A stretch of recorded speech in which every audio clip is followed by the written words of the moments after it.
Manhã, a vereadora eleita de Natal, Samanda Alves, do PT, disse que é favorável ao apoio de Carlos Eduardo à candidatura de Natália Bonavides e disse que a própria candidata também é favorável ao apoio. E para falar sobre esse e vários outros temas, a gente recebe aqui, tem o prazer de receber o vereador reeleito de Natal, Daniel Valença, viu? Carioca, só de nascimento, Daniel Valença tem 42 anos, é formado em Direito pela UFRN e ele também é professor universitário. Atualmente ele exerce o seu primeiro mandato de vereador e foi o terceiro mais votado na eleição, com 8.249 votos. Muito voto, viu? Bom dia, vereador.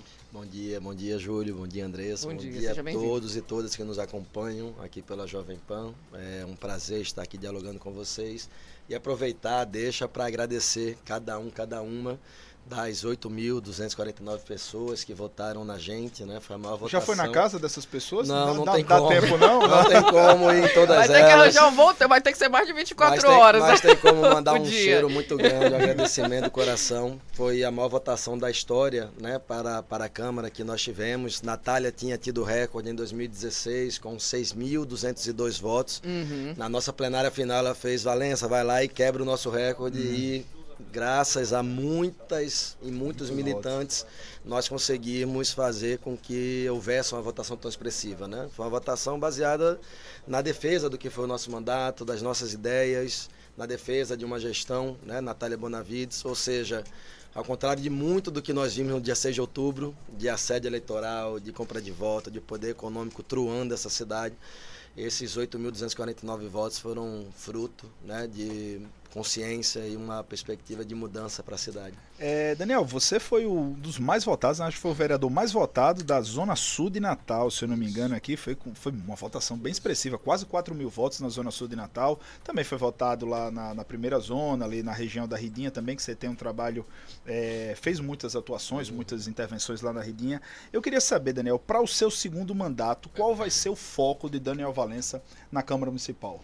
Olha, o nosso foco vai ser garantir que a gestão da companheira Natália ela tenha uma capacidade de na Câmara aprovar as mudanças que Natal vai exigir nas urnas, né, nesse dia 27. Então a gente vai atuar muito junto com a Prefeitura para garantir que haja uma inversão de prioridades, para garantir que na educação, na ciência social, na saúde, no desenvolvimento econômico, enfim, no transporte público, nas várias pautas que atingem a classe trabalhadora, que nós tenhamos sim sucesso e as coisas melhorem com rapidez, que é o que eu acho que todo mundo está querendo nesse momento. Quando a gente pega uma eleição que teve uma abstenção próxima de um período de pandemia... feriadão sinal, também, né? Feriadão, né? Mas veja, é sinal de desalento, de descrença, de que as coisas podem ser diferentes, podem ser melhores, né? Porque se eu acho que as coisas podem ser melhores, eu abdicaria de um feriadão para ter 4 anos de feriadão em tranquilidade, tá entendendo?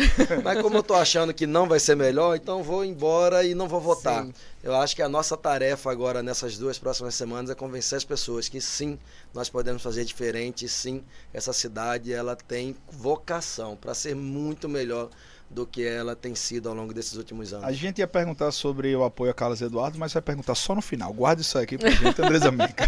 Na realidade, pois é, né? Na realidade, Daniel, você tá no peito já aí, né, com a Natália, né, trazendo aí o número 13 para esse segundo turno, mas o que você avalia, né, de tudo que foi feito, de tudo que será pensado também, acho que é importante, né? O que você pensa aí para o futuro, principalmente em um momento em que pode ser que a nossa próxima representante aqui do Estado seja uma mulher e seja do Partido dos Trabalhadores? Na Prefeitura. Isso, na Prefeitura. Sim. Não, eu acho que tem muita coisa para mudar, né? Eu acho que Natália assumindo, a primeira coisa que a gente vai precisar fazer é colocar, enfim, esclarecer para a população como é que estão as situações dos nossos serviços públicos, do acesso aos direitos das pessoas. Por exemplo, a gente está com uma listagem dos prédios públicos dos aluguéis. É algo milionário, né? E isso está fazendo falta lá na UBS, lá na UPA, lá na distribuição de medicamentos, lá nas unidades de saúde que foram fechadas, como a do Planalto, o Hospital Pediátrico Nivaldo Júnior, como a de Nazaré, como o CAPES Leste 3, né? E então a gente vai precisar sentar a gestão, o Poder Legislativo, enfim, fazer um mutirão para realmente inverter essas prioridades e a gente ter uma série de mudanças muito rápidas na vida das pessoas, né? Eu falei da saúde, mas se a gente for na educação, sim, a questão do sorteio de vaga nos CMEs, nas creches, é uma coisa criminosa, que começou há muito tempo e que só se prolonga, né? A questão da educação em tempo integral, Natal em 2015 estava com 20% das escolas com tempo integral. Hoje a gente está com 2%. Então como é que os pais e as mães trabalham? Como é que as nossas crianças se desenvolvem? As pessoas falam em segurança, mas como garantir que a segurança melhore se a gente não permitir que as nossas crianças, juventude tenham acesso à cultura, a lazer, a esporte dentro da escola, que é um ambiente protegido em relação a outros que nós temos lá fora, né? Então acho que tem uma diversidade de pautas, sem dúvida alguma vai precisar de um esforço concentrado para a gente fazer, né, de maneira muito rápida as transformações que as pessoas estão na expectativa. Vereador, o senhor falou sobre a situação das creches e sobre alguns problemas históricos de Natal e eu ia até deixar para o final, mas vamos logo adiantar. Durante a campanha eleitoral houve muita troca de acusações entre Carlos Eduardo, Paulinho, Carlos Eduardo, Natália e vice-versa, né? Todos se acusaram bastante durante a eleição, mas há uma fatia do partido que já defende que Carlos Eduardo esteja ao lado do PT nesse momento, apesar das críticas que a própria Natália Bonavides fez a Carlos Eduardo no momento em que disse que foi obrigada, entre aspas, quase que obrigada a votar em Carlos Eduardo em 2022 por causa de uma decisão partidária. O senhor acredita que, primeiramente, claro, o senhor é favorável a buscar o apoio de Carlos Eduardo e o senhor acredita que esse apoio pode se converter em votos devido à tensão que foi a campanha eleitoral? Veja, eu acho que o cenário de primeiro turno, ele é, antes de mais nada, um cenário de democracia, em que as mais diversas representações da sociedade buscam, né, ter o apoio da maioria. Segundo turno é o contrário, segundo turno é um plebiscito, tem dois lados, né? Quando a gente fala que teve divergência no primeiro turno, sem dúvida, de pensamentos de projetos políticos distintos. Mas isso é diferente de ataque, né? Ataque é o que a gente está vendo de domingo para cá, em que, enfim, um gabinete do ódio bolsonarista tem atacado Natália com mentiras absurdas, ao ponto de dizer que ela é contra ter nome de pai e mãe em certidão de nascimento. Então, assim, é uma rede de fake news, né, de gabinete de ódio, semelhante ao que aconteceu em 2022. Criminoso, você vai na cidade, a cidade está toda pichada. Então, assim, isso sim é um ataque à democracia e são perspectivas realmente onde não dá para dialogar, né? Eu acho que esse segundo turno tem dois lados muito nítidos, entre o bolsonarismo e uma perspectiva democrática, de respeito à liberdade de voto. E aí, Natália, eu, enfim, o nosso grupo dentro do PT, em 22, nós defendemos que o PT deveria ter candidato ao Senado, porque nós tínhamos um senador, o senador Jean, né?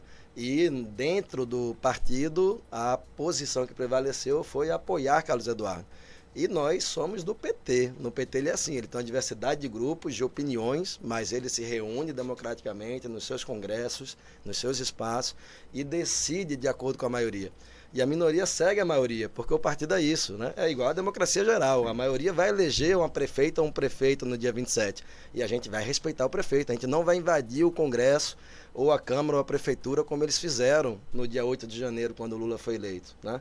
Então não tem a menor dúvida de que todos aqueles e aquelas que estão no campo democrático, estão no campo de pensar que a gente tem que respeitar o direito ao voto das pessoas, tem que respeitar o processo eleitoral limpo, essas pessoas vão vir conosco na candidatura de Natália. E se o candidato Carlos Eduardo hoje afirmar essa posição de vir conosco, será sim muito importante ele, todos aqueles e aquelas que vierem para somar conosco, né? Eu estava falando ali fora, conversando ali, né, no off, dizendo isso, que segundo turno é um momento justamente em que a gente tem que atrair o máximo de apoios possíveis, porque eu não posso querer que a pessoa anule o voto, e eu não posso querer que a pessoa vote no outro candidato. Então, óbvio que a gente quer que todos aqueles e aquelas que têm aproximações políticas conosco, por mais que as diferenças sejam maiores, tem que vir para cá. Carlos Eduardo subiria num palanque com vocês? Aí teria que perguntar para ele. Não, se você aceitaria, se vocês aceitariam. Sem dúvida, por nós não tem problema nenhum. Bom, sou militante desde 2003, né? Entrei na FR em 2001, sou militante desde 2001, sou filiado desde 2003. E eu já tive em palanque com muita gente, com todos aqueles e aquelas com quem o PT, em algum momento, fez aliança e coligação. Vários deles eu divergi da aliança, vários deles eu pedi voto, e é assim que funciona, né? E é por isso que nós somos do PT, porque a gente acredita que os trabalhadores têm que ter uma organização política que os represente.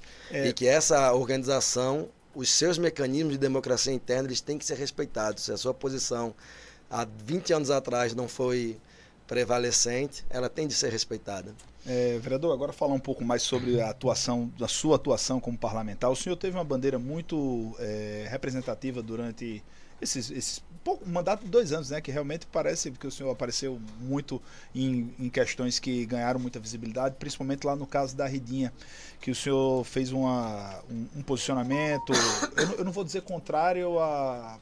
O senhor vai poder me corrigir, claro, com relação à forma com que está sendo gerido o andamento do complexo turístico da Ridinha, que é uma concessão. Eu queria saber se o senhor é contrário a essa concessão e por que o senhor é contrário à concessão, mesmo com as nuances que tiveram o projeto, porque o projeto prevê algum tipo de participação, tanto de funcionários lá, quanto de quiosqueiros também. Queria saber quais são os pontos que o senhor tem a divergência com relação ao projeto. Então, quando a gente assumiu, na verdade, quando nós nos candidatamos, a gente deixou muito nítido que nós faríamos um mandato de oposição à gestão Álvaro Dias, porque a gente tinha já uma avaliação muito negativa do que foi a primeira gestão dele. Acontece que a segunda gestão foi muito pior do que a primeira, mas muito pior.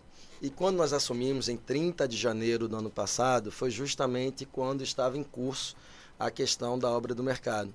O mercado ele foi fechado para a obra mais ou menos em abril de 2022. Então a gente já tem aí 1 ano e meio de obra atrasada, o que significa que centenas de trabalhadores estão, né, sem conseguir receber os seus salários como antes do início da obra, né? Quando a gente começa a acompanhar essa obra, o que estava previsto? Primeiro, um ponto positivo, finalmente o Poder Público Municipal vai injetar recursos na principal orla popular da cidade, né? Mas segundo... Que é muito bonito, inclusive, né? Ela é extraordinária. Pouco utilizada. A redinha é linda. Mas, infelizmente, o faz sem escutar a própria população do território, o que é um absurdo, porque é uma comunidade tradicional. E terceiro, sem considerar os interesses dessas pessoas. Quando a gente vai para o mundo prático, o que isso significa? A prefeitura destruiu os 22 quiosques que lá haviam. A ação do Ministério Público Federal era no sentido de regularizar instalações sanitárias e não de destruir esses quiosques.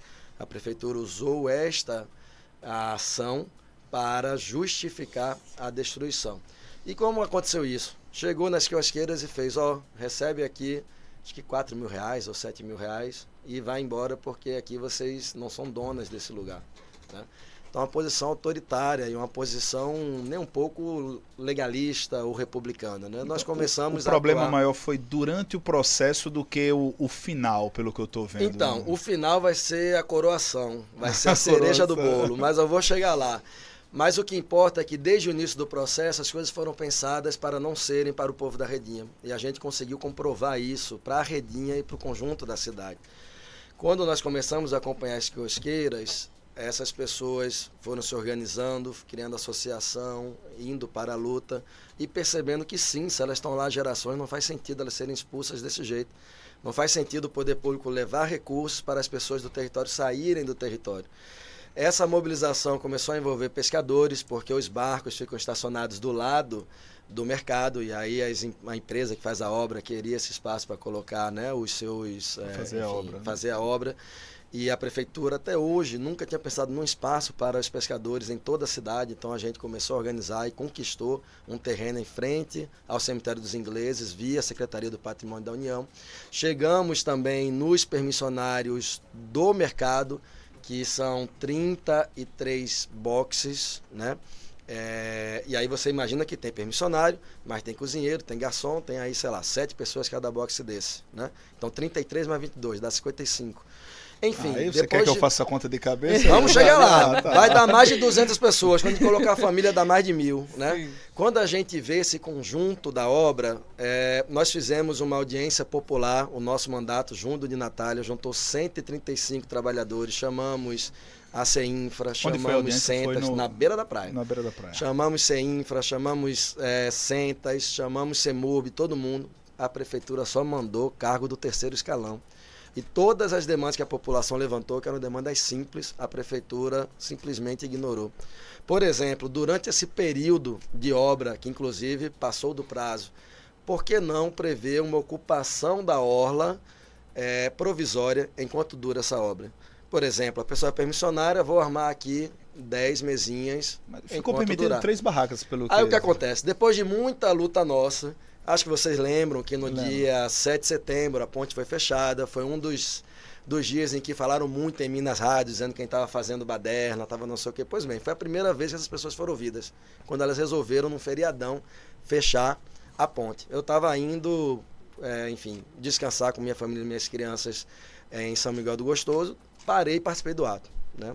Por um motivo simples, porque se as pessoas precisam fazer isso... Eu pensava que tinha sido organizado, porque tinha faixa lá com o nome do mandato de Daniel Valença.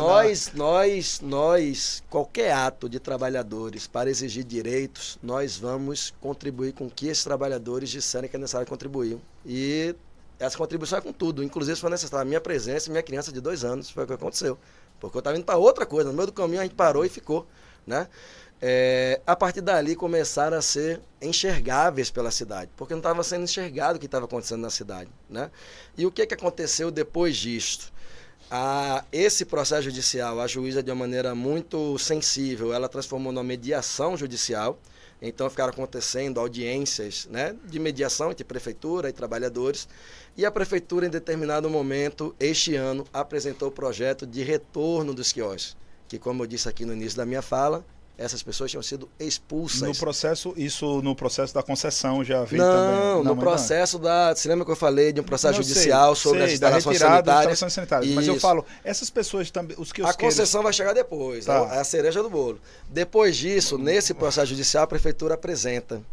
Depois da prefeitura apresentar, na verdade ela apresenta mais disso. Olha, aqui está a possibilidade, o projeto de reassentamento, mas nós não temos recurso. Aí, no mesmo dia, eu liguei para a Natália. Natália, é o seguinte, vencemos. A prefeitura foi obrigada a dizer que quem atua aqui há gerações vai continuar atuando aqui há gerações. Os quiosques vão voltar. Mas a gente precisa de recurso. A Natália fez, não, a gente consegue via emenda e é já para esse ano ou para o ano que vem. Pronto, no dia seguinte a gente anunciou. Temos sim os 1 milhão e tanto para a gente conseguir fazer os quiosques. Menos de um mês depois, chega na Câmara um projeto de parceria público-privada para conceder não só o mercado, mas 20 mil metros quadrados da orla da Redinha para uma empresa privada. Então veja, são 2 anos de obra. Nunca houve debate sobre parceria, sobre nada disso. Depois que tudo isso aconteceu, chegou esse projeto. Quando esse projeto chegou, nós fizemos o que foi a nossa atuação ao longo desse período. Juntamos as pessoas da Redinha, lemos o projeto, dialogamos sobre ele e as pessoas rechaçaram o projeto. Por que rechaçaram o projeto? Primeiro, imagina que são 20 mil metros quadrados nas mãos de uma empresa para administrar isso na beira da praia. Por exemplo, o pároco da paróquia disse, opa, quer dizer que o estacionamento da igreja vai ser privado? Porque estava isso no projeto. Que teve modificações posteriormente, inclusive dos acessos. Teve, depois de muitas mobilizações e ocupações da Câmara e etc.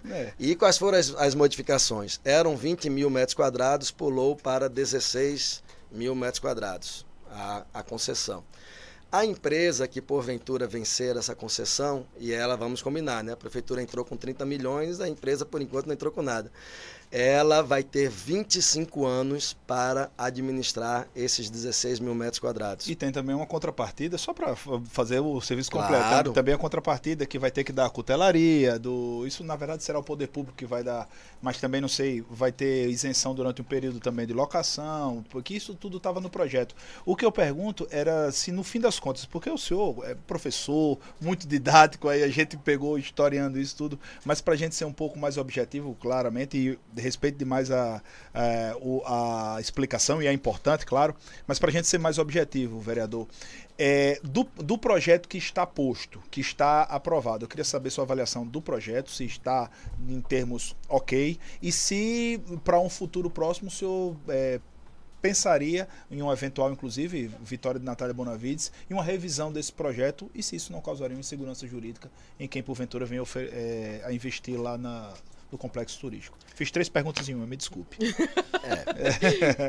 Vamos por partes, diga Vamos assim, por partes. Vamos por partes. Mas retornando, né? Com a aprovação, as emendas que passaram, reduziu de 20 mil para 16 mil. Essa empresa continua administrando por 25 anos e permissionários, ao invés de ficarem por 25 anos, como deveria ser, né? São 6 anos, se não me engano. Na verdade, 4 anos. Eram 3 e foi feita uma emenda para aumentar para 4. O que significa isso? Que daqui a 4 anos, depois que a obra estiver, né, realizada, entregue, dos 55 que eram da Redinha, vão sobrar 5, porque o projeto prevê que 10% sejam da Redinha. Nós fizemos várias emendas para tentar minimizar o estrago que é esse projeto, porque nós não temos a menor dúvida de que na prática, ele é uma tentativa de elitizar a orla popular da Redinha, transformá-la radicalmente. Nós buscamos garantir que não fosse só 10% para missionários, nós buscamos garantir que dentre os trabalhadores contratados também houvesse porcentagem de trabalhadores da Redinha, enfim. Foi determinado, né? Uma porcentagem... Acho que, se não, ficou só 10% para permissionário. Né? Então, na prática, para nós era impossível votar a favor desse projeto e nós vamos sim lutar para mudá-lo, para alterá-lo, por uma questão muito simples. Se este projeto aprovado pela gestão Álvaro Dias, sem o menor diálogo, após 2 anos, a toque de caixa, daquela maneira que nós sabemos como funcionam as coisas, né? Se esse projeto ele não for repensado, a consequência prática será a Redinha do futuro nunca mais será igual à Redinha de antigamente. Ah, Daniel, mas tem apelo ao passado, não é questão de apelo ao passado. É sim que o nosso povo tem que ter direito a bem-estar. As pessoas que frequentam a Redinha querem uma Redinha com banheiro, uma Redinha com estrutura, uma Redinha bonita, bela, com todas as questões sanitárias. Você acredita que com o novo complexo turístico pode dar uma nova alavancada lá na região? Não pode melhorar bastante, inclusive com a atração de novos investimentos, já que tem essa garantia de que uma empresa investindo lá durante 25 anos, pelo menos saberá que aquele equipamento ficará bem cuidado durante 25 anos? Então, veja, é isso, né? A prefeitura colocou 30 milhões. E aí quando a gente pergunta o que a empresa vai colocar, a resposta é essa, é assim, o que a empresa entra com o quê? Né? Com a manutenção do local era o que está dito no projeto. Com a manutenção do local, mas vamos combinar que qualquer gestão que não seja incompetente como a de Álvaro Dias conseguiria manter um mercado público funcionando e com manutenção, né? Ao contrário do que eles fizeram com as Rocas, ao contrário do que eles fazem com o mercado de Petrópolis, né? E é isso, são todos os mercados, né? 1, 2, são todos, né? Mas aí a culpa não é do poder público, não, a culpa é de quem está à frente do poder público. E é por isso que a gente está pedindo voto para uma mudança, para a Natália, porque essa gente que está aí não tem competência para administrar o mercado público, mesmo que tenha investido 30 milhões de reais nesse lugar, né? E aí, sob a justificativa de não ter essa competência, a consequência vai ser a gente tornar a orla inacessível para as pessoas que hoje a frequentam. Né? Redinha é muito bonita, mas vamos pular o assunto para falar um pouco mais ainda. Vamos dar um pouquinho também realmente aqui, mas ainda nessa questão de beneficiar a população da nossa capital, Daniel, junto ali, posteriormente talvez, né, com Natália Bonavides, mas o que é que vocês pensam, o que é que você pensa, eu já tenho uma ideia, né, dessa questão principalmente voltada para o transporte público da nossa capital. Eu já sei mais ou menos, mas eu queria que você se expressasse um pouco mais com relação a isso, porque é algo que interfere no nosso dia a dia, né? No dia a dia da população. O que é que você pensa, o que é que está sendo projetado para esse segundo mandato do Daniel? Olha, Andresa, o transporte público é o que nos mobiliza desde sempre, né? Natália, desde estudante, atua nessa pauta. Eu me filiei ao PT em 2003, não sei se vocês lembram, mas tinha uma lei chamada Pio Marinheiro, que reduziu o direito à minha passagem. Eu estava na universidade nessa época, que era uma limitação de passes estudantis. Exato. Um dos que estava, né, convocando as mobilizações, estando as mobilizações, era eu, a gente estava na coordenação geral do DCE, então um tema que sempre nos tocou muito, né? Foi da Natália a ação judicial para o retorno imediato de todas as linhas após a pandemia. Então o tema do transporte para nós ele é central e prioritário, como é para a maioria da população da cidade. Né? Primeiro ponto é a licitação. E aí uma licitação que seja feita mais de maneira, muito obrigado, de maneira técnica, né? E visando, antes de mais nada, o bem-estar das pessoas. Né? Para vocês terem uma ideia, quando o Álvaro começa o debate de licitação lá na Câmara, ele manda, em regime de urgência, uma lei para derrubar as 3 leis que tinham previsões de garantias mínimas para a licitação. Então, por exemplo, garantia para pessoas com deficiência. A lei que previa isso foi derrubada. Né? A questão da estrutura dos ônibus foi derrubada. A nossa perspectiva é outra, é que haja uma licitação, mas que essa licitação seja para garantir transporte público para as pessoas. O segundo ponto é que esse transporte, nós temos toda a possibilidade de fazer uma articulação intermodal. A CBTU é um exemplo de transporte intermunicipal. Né? A gente está num governo Lula que está com essa prioridade. Então, uma gestão municipal que não perca as prioridades, né? Não perca as janelas de oportunidades que estão surgindo no governo federal, ela é fundamental para fazer essa articulação entre o trem, o ônibus e, claro, outras modalidades como bicicleta, ciclovia, etc. Né? E outro debate para nós que é imprescindível é a questão da tarifa zero a ser executada a médio e longo prazo. Né? Natália, na especialização que ela defendeu recentemente, ela estudou sobre tarifa zero e, enfim, ela está apaixonada pela proposta e sim, nós ganhando, nós vamos começar a implementar paulatinamente tarifa zero para cada uma dos subgrupos até alcançar uma perspectiva de tarifa zero completa para a população. Vereador, Câmara Municipal, PT, depois de 20 anos, se eu não me engano, com 3 vereadores agora lá na Câmara. Queria que o senhor falasse basicamente assim sobre o que representa esse crescimento para o partido, para você que teve essa votação que foi gigantesca, foi a maior votação da história do PT na Câmara Municipal. Queria saber o que representa para vocês terem 3 parlamentares lá na Câmara e mais à frente.